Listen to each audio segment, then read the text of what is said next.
আসসালামু আলাইকুম। আশা করছি যে যেখানে আছেন আল্লাহর রহমতে ভালো আছেন। আমিও ভালো আছি। আজকে আমি আপনাদেরকে খুব সহজেই কাতলা মাছ দিয়ে ফুলকপি রান্না করে দেখাবো। রান্নাটা ভালো লাগলে অবশ্যই চ্যানেলটা সাবস্ক্রাইব করবেন। আর ফেসবুক থেকে দেখলে পেজটি ফলো করে রাখবেন। তাহলে চলুন মূল রান্নায় চলে যাই। প্রথমে আমি ফুলকপিটাকে কেটে নিচ্ছি। এটা হচ্ছে ফুলকপি। ফুলকপিগুলোকে আমি এখন কেটে নিব। প্রথমে একটা ফুলটাকে ঝরিয়ে নিচ্ছি। আমি এরকম সাইজ করে রেখে দিচ্ছি। চাইলে আপনারা আরও ছোট করতে পারেন, তবে আমি এভাবে কেটে রান্না করব। ফুলকপিগুলোকে কেটে নিলাম। একটু মোটা মোটা করে রাখবেন, তাহলে খেতে ভালো লাগবে। ফুলকপিগুলোকে কেটে ধুয়ে পরিষ্কার করে রেখে দিলাম। এটা হচ্ছে কাতলা মাছ। কাতলা মাছটা ভালো করে ধুয়ে দিয়ে দিচ্ছি হলুদ করে 1/2 চামচ, মরিচের গুঁড়ো 1/2 চামচের কম, লবণ দিলাম 1.5 চামচ। এখন মাছের মধ্যে লবণ, হলুদ আর মরিচের গুঁড়োটাকে এভাবে উল্টে পাল্টে মাখিয়ে নিচ্ছি।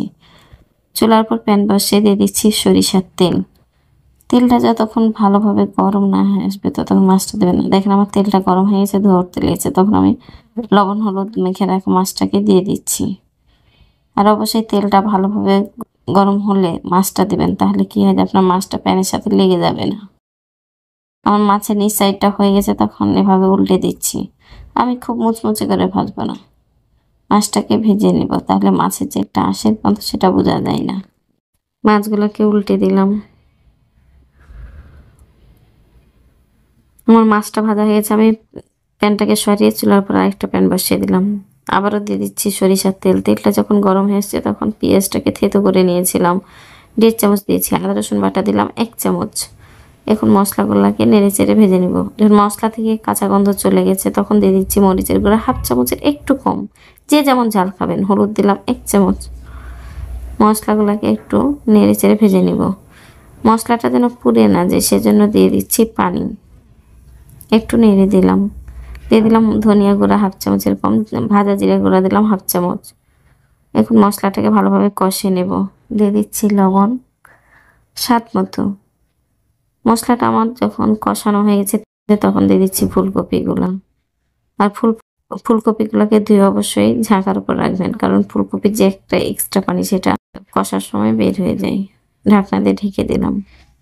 যখন ভালোভাবে ফুটে এসেছে তখন ঢাকনাটাকে উঠে আবারও নেড়ে দিচ্ছি। দেখেন আমার ফুলকপি থেকে কত পানি বের হয়েছে। আবারও ঢাকনা দিয়ে ঢেকে দিলাম। আমি এভাবে ফুলকপিটাকে কিন্তু ভালোভাবে কষে নেব আর 80% সিদ্ধ করে নেব। আমার ফুলকপিটা সিদ্ধ এসছে, পানি দিয়ে দিলাম। আমি একটু ফুলকপির ওপর দিয়েই পানি দিলাম, যেহেতু আমি মাছ দিব, টমেটো দিব। আমার মাছটাও সিদ্ধ হতে হবে, টমেটোটাও সিদ্ধ হতে হবে। যখন আমার ঝোলটা ফুটে এসেছে তখন ভেজে রাখা মাছগুলোকে দিয়ে দিচ্ছি। আর সাবধানে দিবেন যেন মাছগুলো ভেঙে না যায়। ফুলকপি এভাবে রান্না করলে ফুলকপিটা গোটা গোটা থাকে, খেতে ভালো লাগে, দেখতেও ভালো লাগে। মাছ তারপরে দিয়ে দিলাম টমেটো। যেহেতু আমার ফুলকপিটা 80% সিদ্ধ হয়ে গেছে, গোটা গোটা কাঁচামরিচ দিয়ে দিয়েছি। আপনারা ঝাল খেতে চাইলে কাঁচামরিচটা কেটে দেবেন। একটু হ্যান্ডেল দুটা দিয়ে ঝাঁকিয়ে ঢাকনা দিয়ে ঢেকে দিলাম।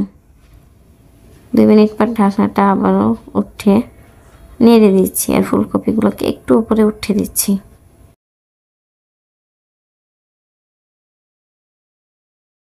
আবারও ঢাকনা দিয়ে ঢেকে দিলাম। ঢাকনাটা উঠিয়ে আমি এখন 2টা কাঁচামরিচ কেটে দিচ্ছি। আমার কাছে একটু ঝাল কম মনে হচ্ছে। আর দিয়ে দিলাম ভাজা জিরা গুঁড়া উপর দিয়ে, যেহেতু আমার মাছটা হয়ে এসেছে। ধনিয়া পাতা দেবেন। ধনিয়া পাতা দিলে মাছের টেস্টটা আরও দ্বিগুণ বাড়িয়ে দেয়। আমার মাছটা রান্না হয়ে গেছে। এটা হচ্ছে ফাইনাল লুক। আশা করছি আজকের মাছ রান্নাটা ভালো লেগেছে। ভালো লাগলে অবশ্যই লাইক দেবেন, লাইক দিতে ভুলবেন না। যারা চ্যানেলটা সাবস্ক্রাইব করেছেন তাদেরকে তো অসংখ্য ধন্যবাদ। যারা চ্যানেলটা সাবস্ক্রাইব করেননি প্লিজ চ্যানেলটা সাবস্ক্রাইব করেন। আপনাদের একটা সাবস্ক্রাইব আমার জন্য অনেক মূল্যবান। আর অবশ্যই কমেন্ট করে জানাবেন কাতলা মাছ দিয়ে ফুলকপি রান্নাটা কেমন হয়েছে। আল্লাহ হাফেজ।